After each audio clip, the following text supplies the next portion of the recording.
앞서 예고를 해드렸던 것처럼 경제 전반적인 이야기나 주식시장에서도 지배구조 개편과 관련한 이야기들이 많이 나오고 있습니다. 다시 이 부분이 핫해지다 보니까 저희들이 오늘 좀 중점적으로 한번 파헤쳐 보고자 할 텐데요. 여러분들도 이제 잘 아실 겁니다. SK와 SK CNC가 합병을 결정했다는 것까지 이제 관심 가지시는 분들은 아실 것 같고, 이제 남은 순서들과 또 앞으로의 계속해서 이 전체적인 지배구조 개편과 관련된 방향성들 알아보도록 하겠습니다. 오늘 염현석 기자와 함께하도록 하겠습니다. 어서 오십시오. 네, 안녕하십니까. 네, 안녕하세요.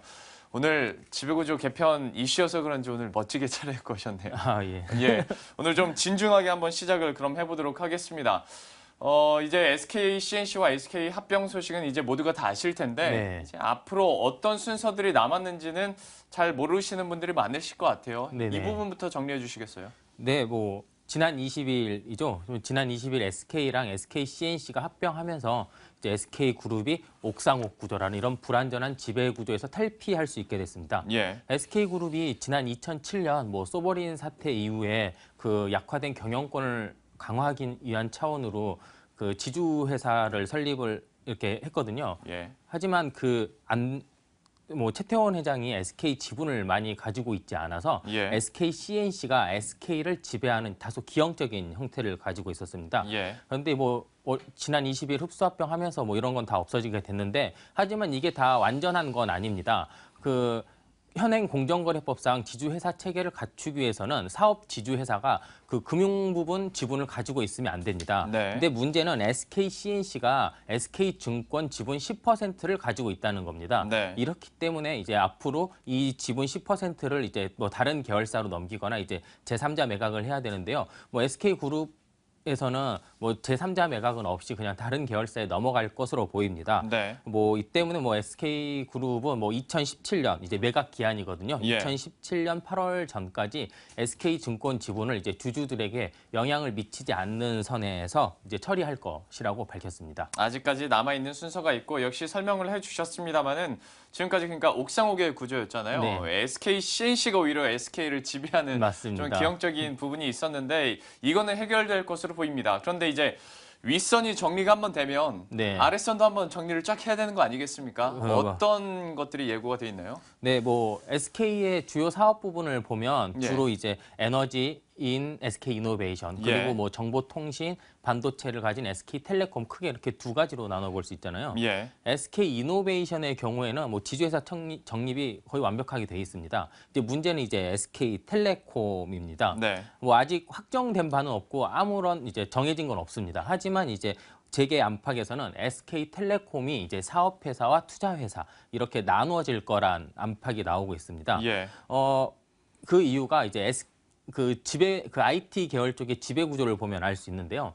SK CNC가 SK를 지배를 하고, 예. SK가 SK텔레콤, 또 SK텔레콤은 SK 하이닉스, 플래닛, 브로드밴드 이런 식의 구조를 가지고 있습니다. 네, 좀 헷갈려가지고 제가 마침 네. 여쭤보려고 했는데 그림으로 딱 나오네요. 네. 다시 한번 좀 설명을 해주시죠, 위에서부터. SK텔레콤이 이제 분할을 이제 왼쪽에 보이시는 게 예. 2번 그림이거든요. 네. 그리고 오른쪽에 보이는 게 이제 개편이 될 예정인데, 네. SK CNC와 SK텔레콤이 가지고 있는 그 투자 법인을 하나로 모아서 네. 회사를 만들면 이제 여기가 중간 지주회사 형태가 되는 겁니다. 예. 그렇게 되면 이제 이 회사들이 SK텔레콤, SK플래닛, 하이닉스를 이제 지배를 하게 되는 거죠. 네. 이렇게 되면 좋은 점이 지금 공정거래법 지주법상 예. 그 밑에 증손회사를 갖기 위해서 증손회사가 예. 이제 그 밑에 또 회사를 가지고 위해서는 지분을 100%를 가져야 합니다. 네. 그런데 여기서 증손회사들이 한 단계 올라온 송자회사가 되면서 이제 지분 50%만 가지고 있어도 다른 사업에 투자를 할 수 있게 되는 거죠. 아, 기업 측에서 보다 간편해지면서도 그쵸. 좀 세력을 확장시키는 데 더 유리해지겠네요. 그렇죠. 요 최근 이런 사업 확장들 통해 여러 M&A 이슈가 많이 있잖아요. 예. 그런 M&A를 쉽게 할 수 있도록 SKT와 SK CNC, SK가 가지고 있는 그 투자 회사를 하나로 모아서 다른 법인을 그러니까 투자 법인을 만들고 예. 사업을 전부 다 그 밑에 자회사로 두는 거죠. 그래서 아마 여러분들이 요즘에 왜 이런 지배구조 개편 얘기가 나오고 SK가 정리가 다 됐는데 SK텔레콤에 대해서 시장이 이렇게 관심을 많이 가지고 있나라고 궁금해하셨을 텐데 어느 네. 정도 답이 나온 것 같습니다. 네, 맞습니다. 그러면 SK텔레콤이 과연 앞으로 어떻게 변할지도 이제 궁금해하실 것 같은데요. 설명을 해주시겠어요? 네, SK텔레콤 같은 경우에는 뭐 아까 그런 그래프에서 보시다시피 그냥 SK의 IT 계열사들을 전부 지배할 예. 것으로 이제 정리가 되고 있습니다. 뭐 증권업계에서는 지금 현재 SK텔레콤이 영위하고 있는 통신업 분야는 네. 사업회사로 빠지고 예. 아까 그 말씀드렸듯이 그 투자회사 부분이 이제 하이닉스, 플래닛 등 또 브로드밴드 등 이런 예. 계열사들을 이제 거느리게 되는 겁니다. 뭐 아까도 잠깐 말씀을 드렸는데 그렇게 되면 SK 플래닛, 하이닉스, 뭐 브로드밴드들의 이제 위치가 증손회사에서 손자회사로 한 단계 올라가게 되기 때문에 예. 지주법상 밑에 자회사들, 그러니까 증손회사들을 거느리기 조금 더 쉽게 되는 게 있습니다. 뭐 예. 이렇게 되면 뭐 SK 그룹의 IT 계열사들이 사업 다각화나 뭐 해외 사업 등을 위해 뭐 법인을 만들고 이런 게 한층 더 쉬워질 전망입니다. 정말 이제 이렇게 진행이 된다면 우리가 앞으로 SK텔레콤을 통신업체로 봐서는 안 되겠네요. 그렇죠. 전반적으로 이제 지배 구조에 또 든든한 한몫을 하는 SK텔레콤이 될 것으로 보이기 때문에 그만큼 주식 시장에서도 이와 관련해서 관심을 갖고 있는 양상인데요. 전체적으로 뭐 SK 얘기를 해봤습니다만은 지배구조 개편 얘기를 하다 보면 한진해운도 참 만만치 않게 복잡하지 않습니까? 이게 뭐가 많아요. 그 맞습니다. 예, 그러다 보니까 한진해운 그리고 뭐 전체적으로 한진그룹 측에서 과연 어떻게 또 개편이 될지 궁금해하시는 분들이 많습니다. 네. 지배 구조 이슈가 나오면 항상 빠지지 않는 것이 한진그룹입니다. 예. 왜냐하면 이제 한진그룹은 올해 7월까지 그러니까 이제 한 2달여밖에 이제 남지 않았었죠. 네. 지주회사로 체제 전환을 마무리를 해야 됩니다. 어느 정도. 왜냐하면 작년 11월에 한진칼을 출범하면서 네. 이제 그 지주사 유예 기간을 이제 올해 7월까지 이제 받은 거거든요. 예. 그렇기 때문에 이제 마무리를 해야 되는데 한진그룹은 이 지주사 전환을 마무리하기 위해 지금까지 다양한 노력들을 했습니다. 지난해 11월에는 한진칼이 상장 자회사 지분 요건 20%를 충족하기 위해 대한항공 지분을 뭐 전부 공개 매수를 했습니다. 30%가량을.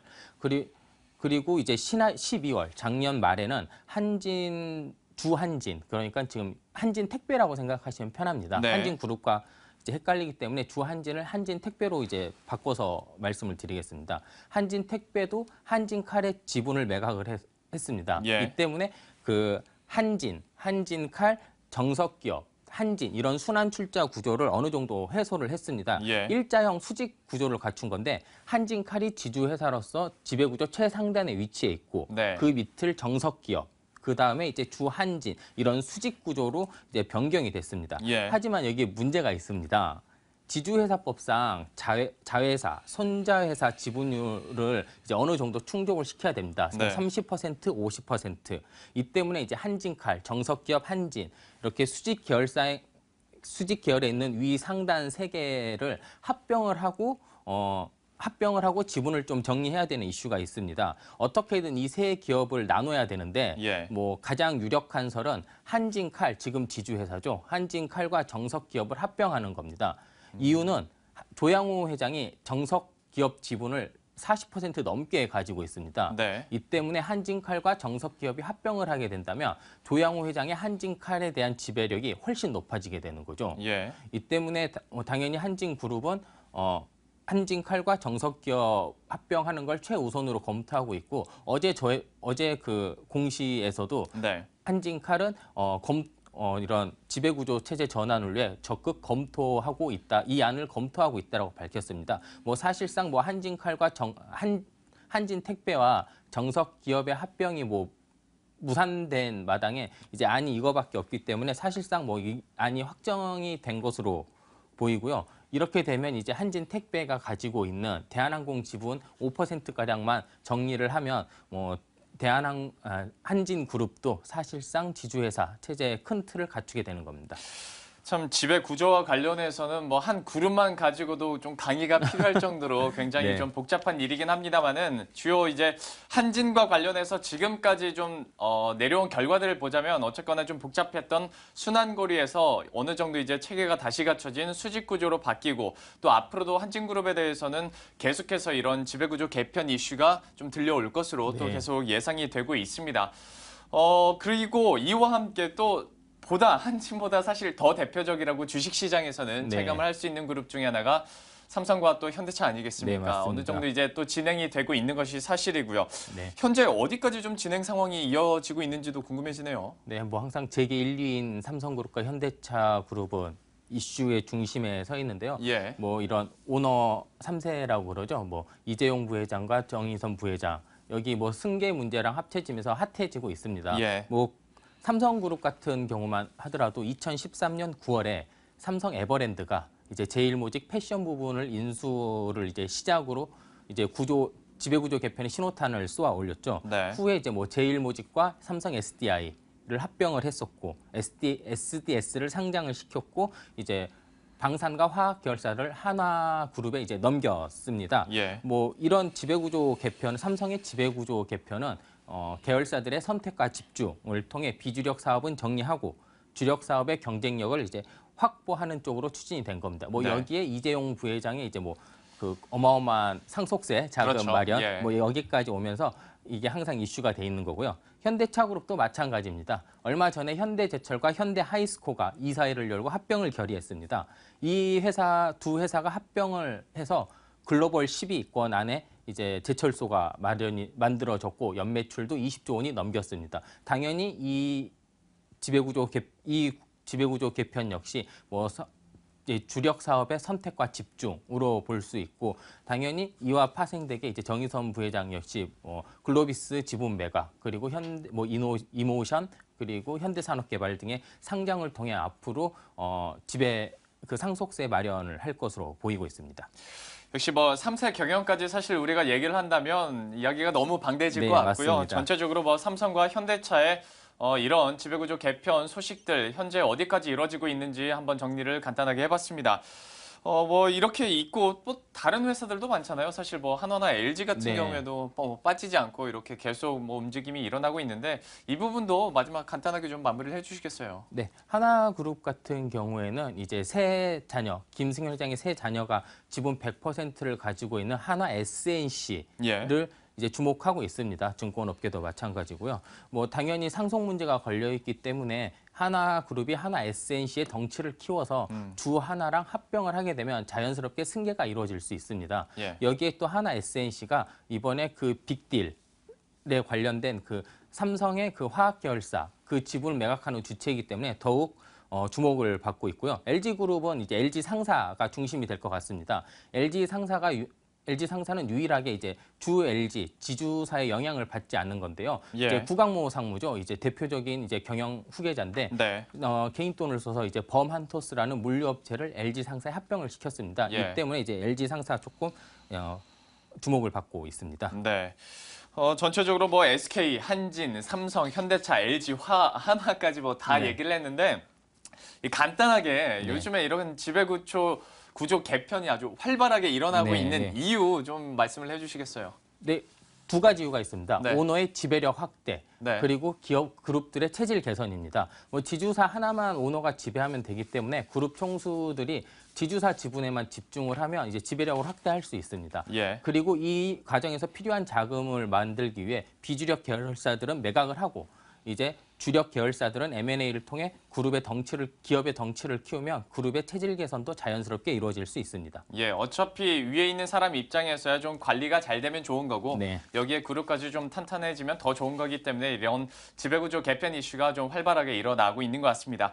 지금까지 염현석 기자와 함께 이야기 나눠봤습니다. 고맙습니다. 네, 감사합니다. 네. 이렇게 해서 전반적으로 현재 상황을 알아봤고요. 이번에는 이런 상황 가운데서 주식시장에는 어떤 영향을 주고 있는지도 계속해서 이어가 보도록 하겠습니다.